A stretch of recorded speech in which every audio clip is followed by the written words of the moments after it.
On my birthday, my father gave my brother everything. Our company, our estate, our legacy. And he gave me nothing except rage. That night, I swore they would regret it. Stick around, because what starts as humiliation on my birthday turns into the downfall of an empire. Before we continue, be part of our growing family by hitting that subscribe button. And here's something fun. Share your name and tell us where you're tuning in from in the comments. We might feature you with a shout out in our next video, because your support truly means the world to us. Now, let's proceed. The candles flickered on the cake in front of me, but no one in the room was looking my way. The laughter, the smiles, the proud clinking of glasses. Every eye was glued to my brother, Daniel. He sat tall in his perfectly pressed suit, basking in their admiration like a king among peasants. It was my birthday, yet somehow he was the one getting all the attention. I forced a weak smile as my mother leaned across the table, brushing Daniel's sleeve as if he were made of gold. "You've done us proud, son," she said, loud enough for the entire room to hear. The mayor's office couldn't have chosen a better man. The family cheered. I swallowed hard, waiting for someone, anyone, to remember me. It wasn't just any birthday. It was my 21st.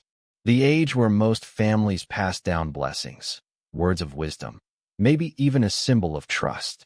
But instead of feeling like a man stepping into his own, I felt like a shadow in the presence of the golden boy. My father rose to his feet, clearing his throat. The room fell silent instantly. His authority had always been unchallenged. He placed a hand on Daniel's shoulder, his deep voice filling the dining hall. "Tonight is a special night, not just because it's a birthday, but because it's time to honor the future of this family."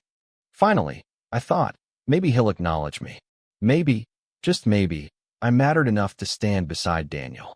But then, with the cruelest precision, his next words cut through me like a knife. "As of today, I officially declare that Daniel is the sole heir of the family company, the estate, and every property we own.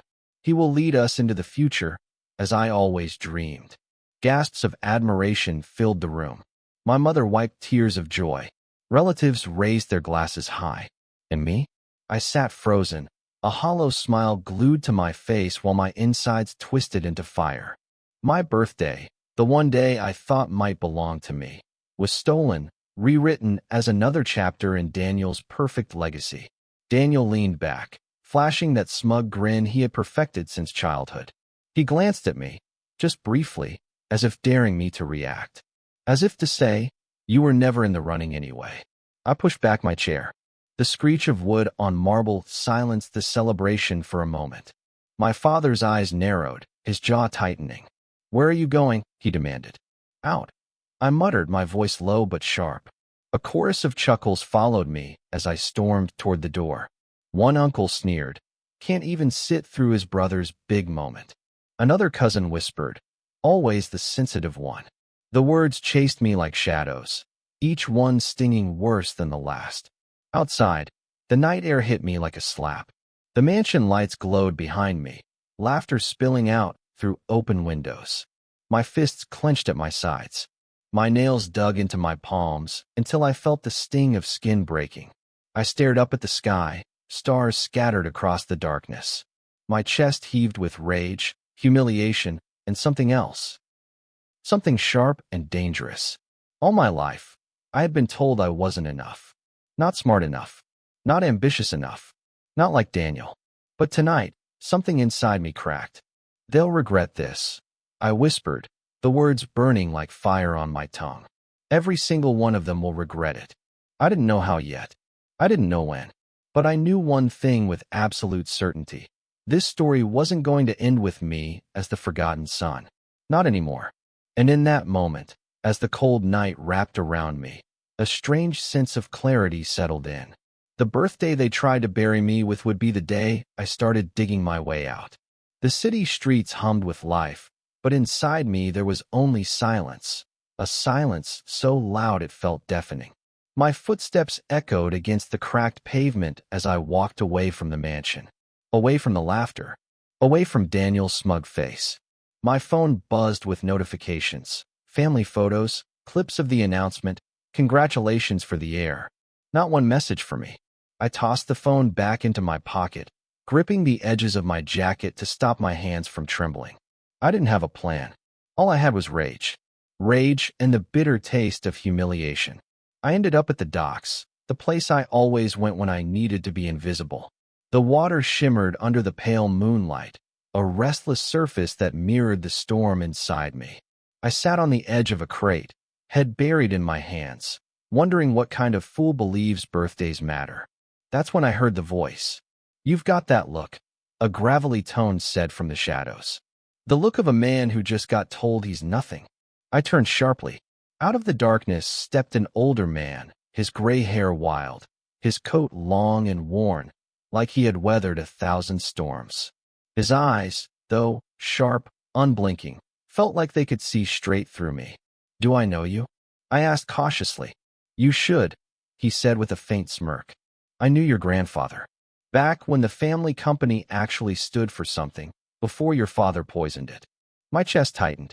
My grandfather had been a legend in whispers, a man who built the empire from nothing, a man I was told I'd never measure up to. And here stood someone who claimed to have walked by his side. "Who are you?" I pressed. "Name's Harris," he said, lighting a cigarette, the ember briefly illuminating the deep lines carved into his face. "I was your grandfather's partner once. Helped him build what your father now parades around like his personal trophy." I frowned. "If that's true, then why are you out here? Why not in there with them, drinking champagne?" His smirk widened, but his eyes hardened. "Because I'm not a sellout. And because I know something you don't, kid. Your brother's inheritance? It's not a gift. It's a curse." I felt a bitter laugh escape me. "Easy for you to say. He got everything. I got nothing." Harris stepped closer, pointing a trembling finger at my chest.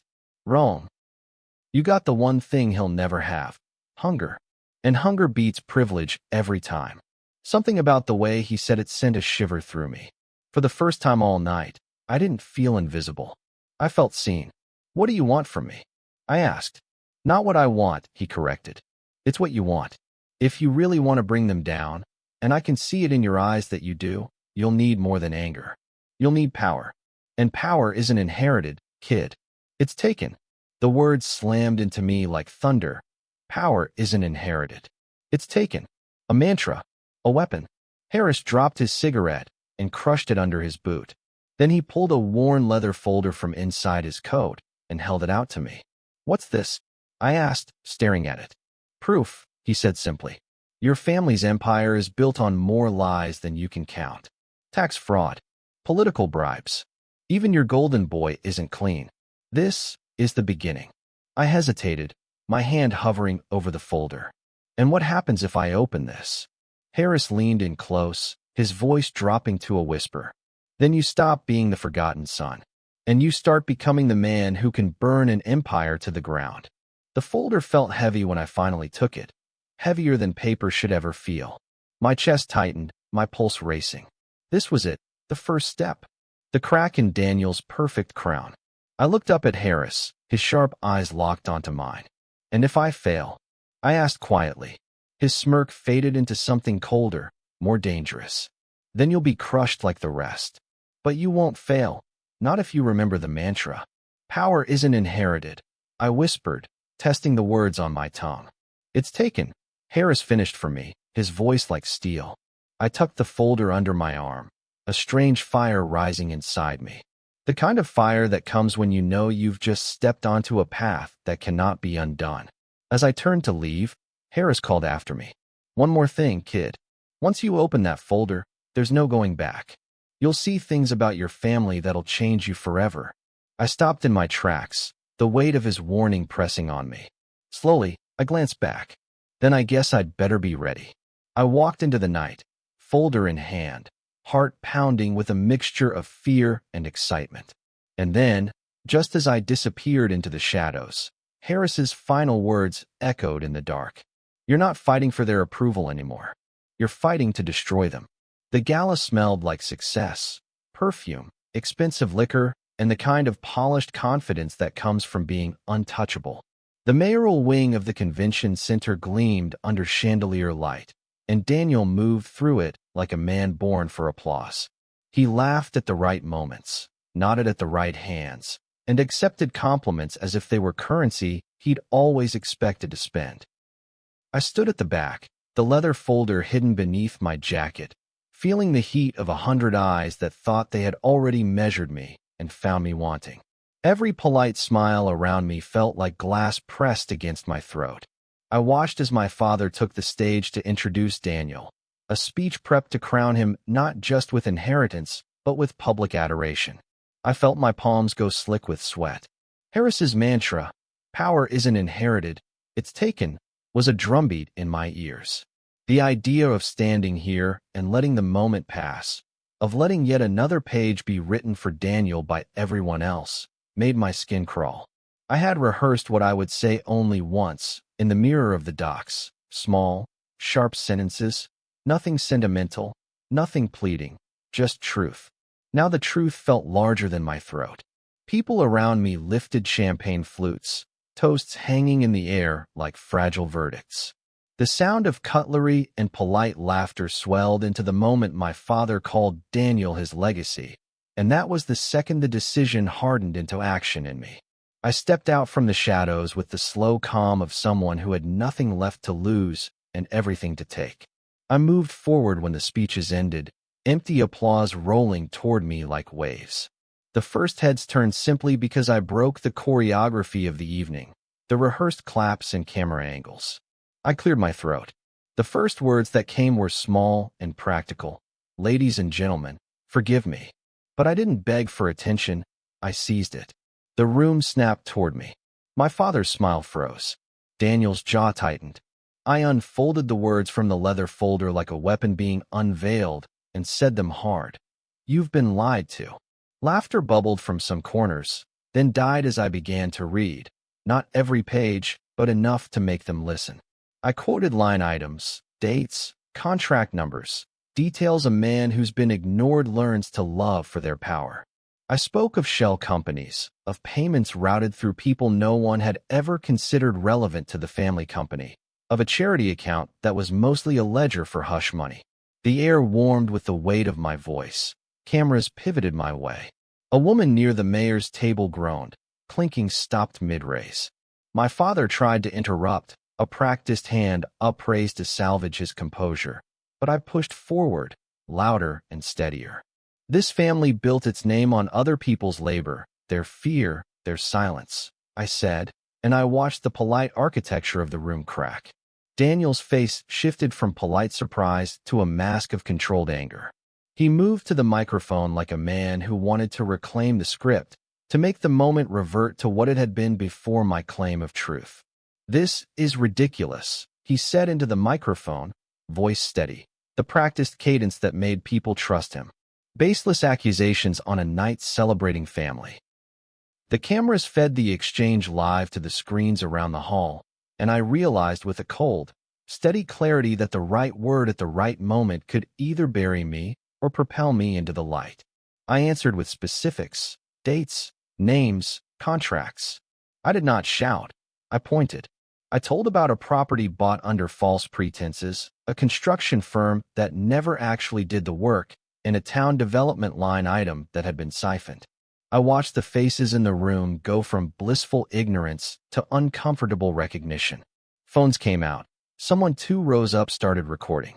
I had planned for this to be messy and public. I had expected to be escorted out. What I hadn't expected was how quickly the hall would shift and how fragile my family's performance of righteousness actually was. Security arrived quicker than I thought they would. Polite hands that grew firm as my father's expression folded into a new, cold calculation. He gestured for the guards with that look, an order to remove rather than to listen. Daniel's lips formed a warning I had seen 1,000 times. Don't escalate. Let the professionals handle it. But when the guard's hand closed on my arm, I used the physical contact to my advantage. I pulled the folder free, held it high for the room to see, and said, "You can escort me out, but not before the press sees what's in here." A camera slid closer. Someone threaded the phones into a live feed. In an instant, What had been a closed room of curated appearances had become a public stage with an invisible audience beyond the glass doors, beyond the chandeliers, a crowd of strangers who could now judge with no obligation to family ties. Daniel lunged forward, attempt to wrench the folder from me. Rage finally unclipped from the man who had always been trained to polish his rage into political skill. His fingers snagged at the leather. We grappled, not like brothers, but like two predators, each sure of the kill. The security team tightened their hold. My father shouted for order. The mayor's aide tried to defuse the cameras. Someone shouted, "Call the police," as if legal action could magically rearrange the moral calculus unfolding. The room was a net of raised devices, faces shadowed by screens that would carry this moment into the world in seconds.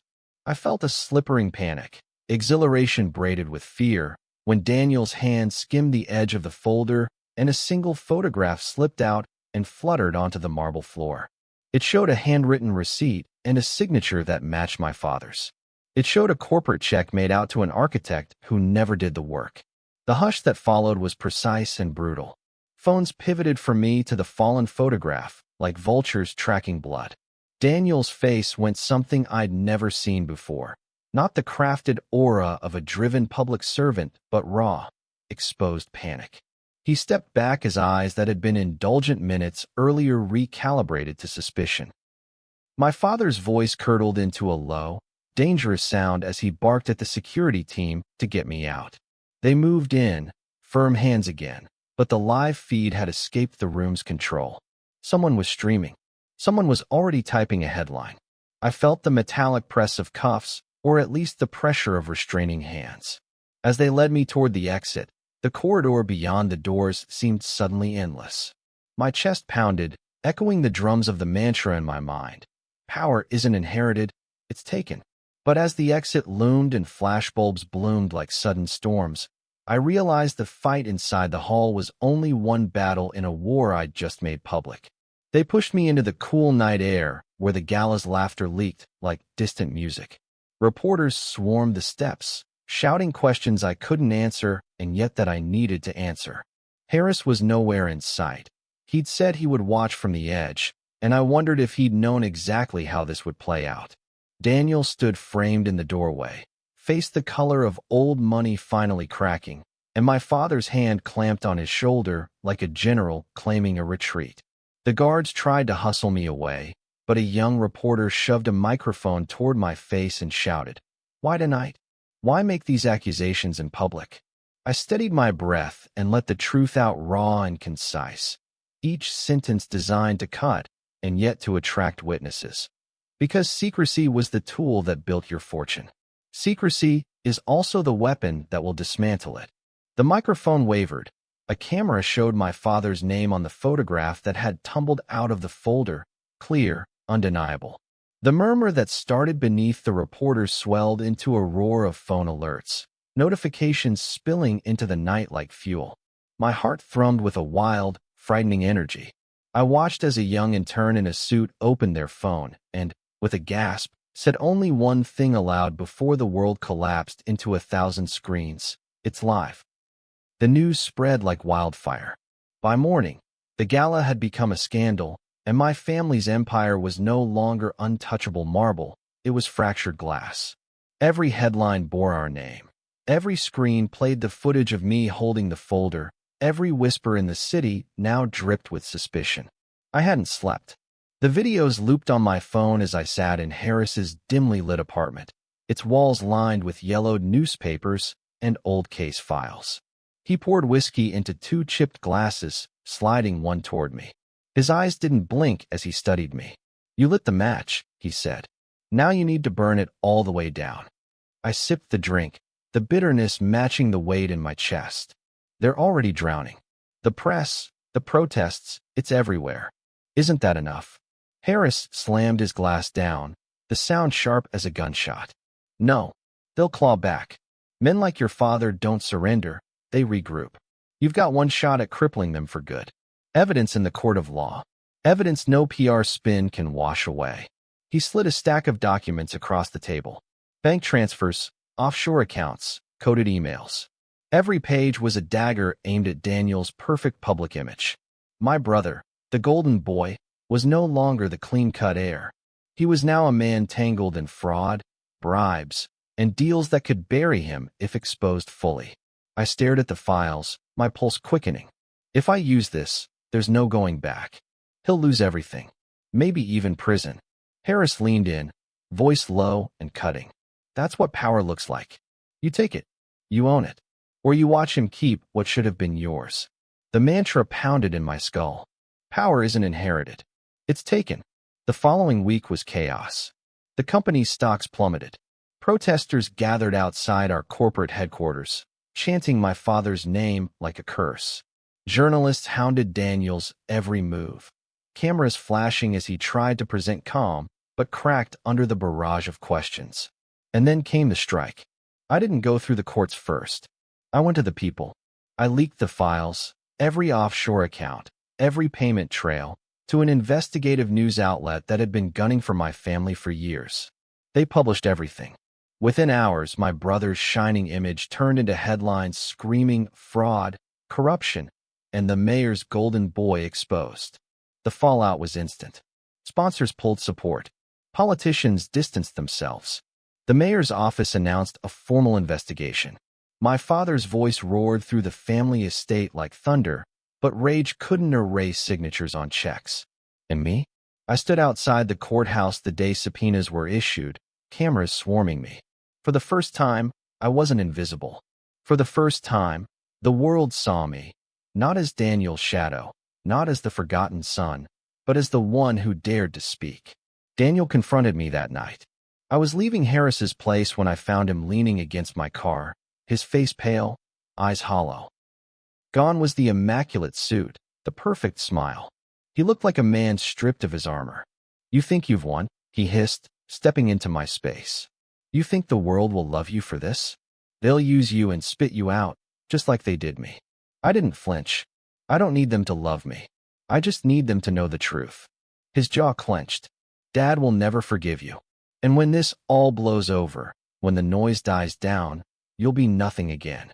Just a bitter nobody." I leaned closer, whispering the mantra into his ear. Power isn't inherited. It's taken.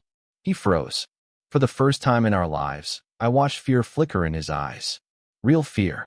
As he walked away, defeated, the city around us buzzed with chants, headlines, and investigations that bore his name like poison. My father might still fight, but Daniel, the golden boy, was falling. And I was the one who pushed him. But the night wasn't over. Back inside Harris's apartment, as I stared at the glowing screens replaying Daniel's downfall, Harris poured another drink. He raised his glass toward me, his smirk edged with something darker. "You've done it," he said. "You've dismantled the heir. Now all that's left is to claim the throne." I froze, the words cutting deeper than I expected. I hadn't thought about what came next. I wanted revenge, yes, but to take the throne? To sit where my father once sat? Before I could answer, Harris slid a final envelope across the table. It was thicker, heavier than the others. His gaze locked onto mine. "What's this?" I asked. His smirk grew. "The truth about your father. The file that can destroy not just Daniel, but the man who made him king." My throat went dry. The stakes had just shifted. The envelope sat between us like a coiled snake. Harris's eyes never left mine, daring me to open it, to see the final truth that could topple my father completely. My hands hovered over it, trembling not from fear, but from the weight of the choice. I had spent my life craving recognition, fighting shadows, desperate to prove I was more than the other's son. And now, with one motion, I could end him. The man who mocked me, ignored me, and crowned Daniel while I sat invisible on my own birthday. I tore it open. The papers inside weren't just numbers and contracts. They were rot made visible. Bribes to judges, kickbacks from city projects, even hush money for scandals my father had buried decades ago. And then, at the very bottom, a signature that chilled my blood, my brother's first major deal, one he made under my father's direct command. It wasn't Daniel alone. It was both of them, hand in hand, building their empire on the backs of lies. I shoved the papers away, bile rising in my throat. They'll both go down for this, I whispered. Harris leaned back, cigarette dangling from his lips, a smirk cutting across his face. Exactly. You've got the power to bury them both. All you have to do is take it. But as his words hung in the air, something inside me shifted. Power. Throne. Empire. Every step I had taken since that cursed birthday had been about revenge, about proving them wrong. Yet staring at those papers, I realized if I kept going, I wouldn't just destroy them. I'd become them. I'd live in the same cycle of greed and control that poisoned this family in the first place. For a long moment, silence pressed on the room like a weight. Harris studied me, waiting for me to take the final step. My fists clenched around the envelope. My chest heaved. And then, slowly, I pushed it back across the table. No, I said, my voice steady. I don't want their empire. I don't want their throne. Let it rot with them. Harris's smirk faltered, his cigarette burning down to ash. Careful, kid. You walk away now, you might never get another chance at this. I stood, sliding on my jacket, the mantra echoing in my mind. But this time it sounded different. Power isn't inherited. It's taken. Harris thought it meant I should seize my father's seat. But I finally understood. It meant I didn't need their world at all. I could take my own. Build something untouched by their corruption. Something that was mine. The fallout came fast. Investigations tightened around my father and Daniel like chains. Court dates were set. The company bled money, shareholders fleeing like rats from a sinking ship. My family estate, once a fortress, became a cage of silence and whispers. Reporters hounded me, asking if I would claim leadership, step into the role of heir. I looked them straight in the eyes and said, no. That world died the night they chose my brother over me. I'm not here to inherit it. I'm here to build something better. And I did. I took the spotlight they tried to bury me with and turned it into fuel. I started a foundation for whistleblowers, a company that invested in transparency and accountability, a movement that gave voices to people like me, the ones ignored, silenced, underestimated. Slowly, the city began to see me not as the forgotten son, but as something else. Proof that resilience could outshine privilege. Months later, as headlines declared my father facing trial and Daniel stripped of every title, I met Harris one last time at the docks where it had all begun. He looked older, smoke curling from his cigarette, eyes narrowed with something like disappointment. You could have had it all, he muttered. The company, the name, everything they denied you. I stepped closer, my voice calm. No, I could have had their cage. But I chose freedom. For a long moment, he said nothing. Then, finally, a small chuckle escaped him. He flicked his cigarette into the water. Maybe you're more like your grandfather than I thought. He didn't build an empire for himself. He built it so others could rise. I nodded, the mantra still burning inside me, but reshaped forever. Power isn't inherited. It's taken. And I had taken mine, not by becoming them, but by walking away. The twist, I didn't destroy them just to replace them. I refused the throne and carved my own path, proving I was never the forgotten son. I was the one who rose beyond the shadow of their empire. Thank you so much for watching. If you enjoyed this story, don't forget to hit that subscribe button and help us reach our first 1,000 subscribers. Your support means the world to us.